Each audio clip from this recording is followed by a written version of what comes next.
Hello humans, it's just Martine, and welcome to part 2 of the Buzzwordathon challenge for 2023.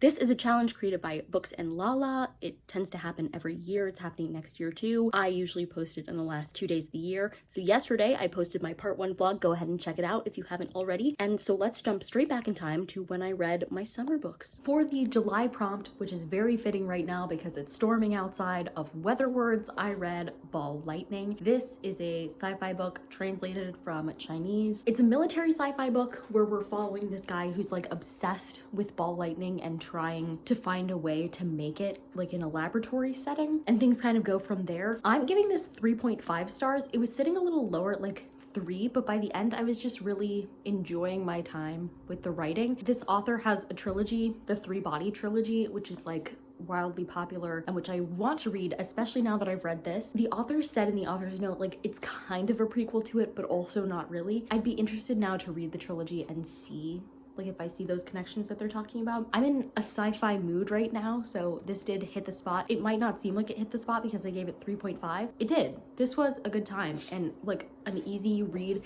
in spite of the fact that it covered really complex topics. I'm reading another sci-fi right now and that one's taking a lot more attention, but it's about simpler things, whereas this throws like a lot of physics at you and you're just like, I don't need to get it, and you're like moving on with your life. So I appreciate it for that, and now I'm excited to read this trilogy that's hyped by Barack Obama. So yeah. Oh, also I got this book at the Dollar Tree. I think it was last year. I've also still seen it in print. Granted, it was the paperback version, not the hardcover, but I've still seen it in print at Barnes & Noble as late as last year after I got this at the Dollar Tree. So shout out to the Dollar Tree, you know?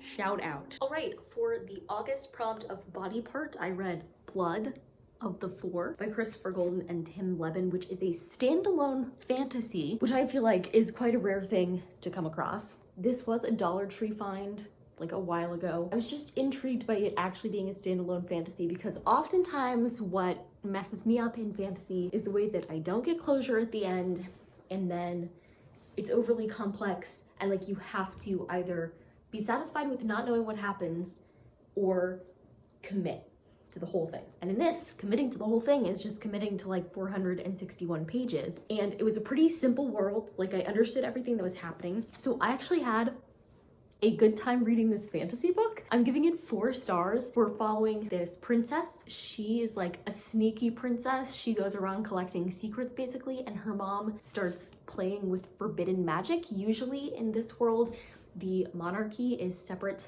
from the religion, and the religion is where the magic is. But the whole shtick of this monarchy is that they're supposed to be like related by blood to the gods. Sayla's mom is like, I'm going to take the magic for myself because it's my right, and tries to like unite the monarchy and the religion, and things kind of go from there. There's a really interesting cast of characters and like good discussions on like class orders and the way that people can change their lives and how circumstances determine a lot about us, and also how absolute power corrupts absolutely. You know, this was a good time.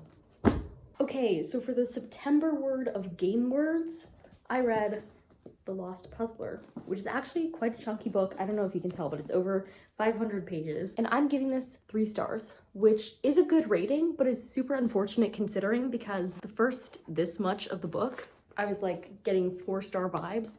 And then like this part of the book happened, right? I loved the beginning because like I was really into the world building and I was like interested to see what happened with these characters, and then the plot just flopped, in my opinion, so hard at the end that it brought it way down. And usually I don't like need plot to be good because I care more about the characters, but the characters didn't shine as well in the way that the plot went, if that makes sense. I overall did have a fun, good time with this. And I think what's one of the things that's really special about this book is that the author is a professional violinist. He's a classical violinist, and he was just like, I want to write this book. It's this crazy, like dystopian, the world is so complicated, like not so complicated that I couldn't figure out what was going on, but like it's advanced, and his writing style like I really like. And so I just kept reading it and being like, this dude can do everything except make the plot shine at the end, I guess. Technically, this is the first book in a duology, but I don't have access to the second book, and honestly, after the way that it ended, I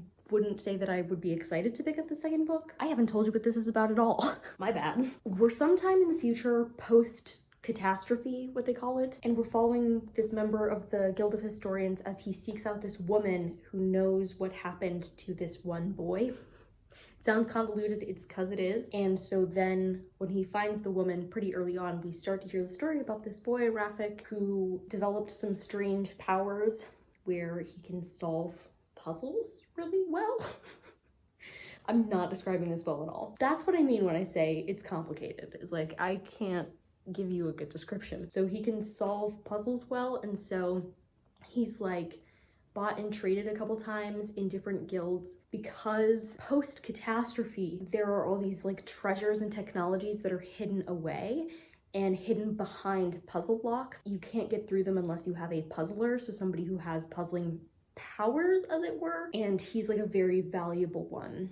So we're finding out like what happened to him as he was traded and like gets better at puzzling and stuff. That's what this book is about. Wacky, I know.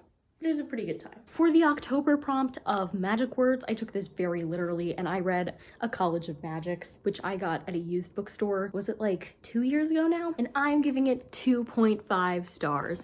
Oops. This book is about this girl and she's going to inherit this, what's it called? What's her position even? When she comes of age, she's going to inherit this dukedom. But before then, her uncle sends her to this school called Greenlaw. It's kind of a finishing school, it's kind of a magic school, and I picked this up because in the description of the book it largely talks about this school, and it's called A College of Magics. But this was about a magic school in the same way that The Magicians is about a magic school. And if you've never read The Magicians, what I mean by that is that the very beginning takes place at a magic school, and then they go through all the years at the magic school in like part of the book, and then switch to a completely different plot, which is my least favorite way to consume media about magic schools. I want to spend actual time in the schools. I want the schools to be interesting. I did not think Greenlaw was interesting. The magic was not well explained in this world at all, and I think the author tried to hide the fact that they had no ideas for how to describe the magic by making it so that they weren't allowed to talk about magic in a very physical sense. So that was frustrating and upsetting. When you read a book about magic, you kind of want there to be a magic system. So yeah, and it was like kind of a chosen one trope, but I still don't understand why she was chosen, because the magic system was not that tactile. So like, it was hard to understand if the magic system requires this thing of a chosen one and it chooses this person, like there's usually a connection between that, you know what I mean? Not here. I also didn't care very much about the characters. I did power through. I ended up reading this in one day, which was probably a mistake, but I just wanted it to be over. And that might have affected the rating, but I don't think it did. If you're going to sell yourself as a book about a magic school, be about a magic school. Okay, end of rant, moving on. For the November word of good, I read Good Omens, which I gave 4.5 out of 5 stars. I have been meaning to read this book for a while, and so I was really glad to get around to it for this. I knew I would probably really like it, and so I'm glad that I was right about that. It was not a 5-star because I was not entirely happy with the resolution of the book, the climax and the resolution of the book, so there's that. But overall, it's just a really fun, funny book that deals with some very dark topics. We're basically following the beginning of the end of the world. Essentially, we're following this angel and this demon who are like pitted against each other, but they've kind of made like a serviceable working relationship over the years, and the Antichrist is about to be born, and that's going to bring around the end of the world. But then they accidentally misplace the Antichrist, and things kind of go from there. It's a romping good time. Some of my favorite parts were the footnotes in it, because the footnotes were always really funny. I think the humor of Terry Pratchett came through. I think also the like world building of Neil Gaiman came through, although Neil Gaiman wrote plenty of funny things in this. Like they were talking about in the author's note afterwards how like they would just send each other writing back and forth trying to make one another laugh, and I really think that showed. So yeah, this was just a rip-roaring good time. Hooray! For the December buzzword of a sound-related word, I read Silent Squall by Alpha, which is a poetry collection, basically about breaking free of a toxic relationship, and I'm giving this one 3.5 stars. There were things that I really enjoyed about this, like I saved so many quotes, but as is my issue with almost every poetry collection ever, the flow just wasn't there for me, like the flow of the narrative. Poetry, it turns out, is something that I'm not good at reading.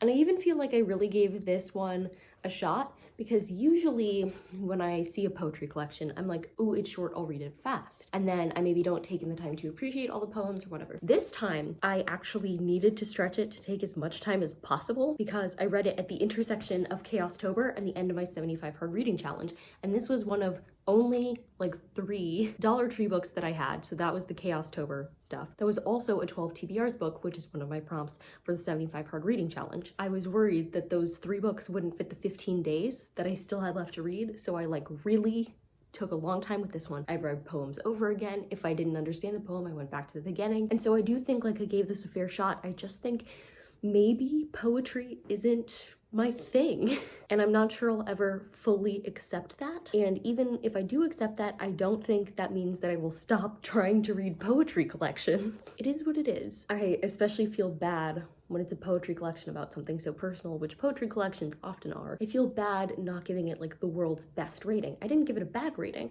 Like, it's not a 5-star or anything for me.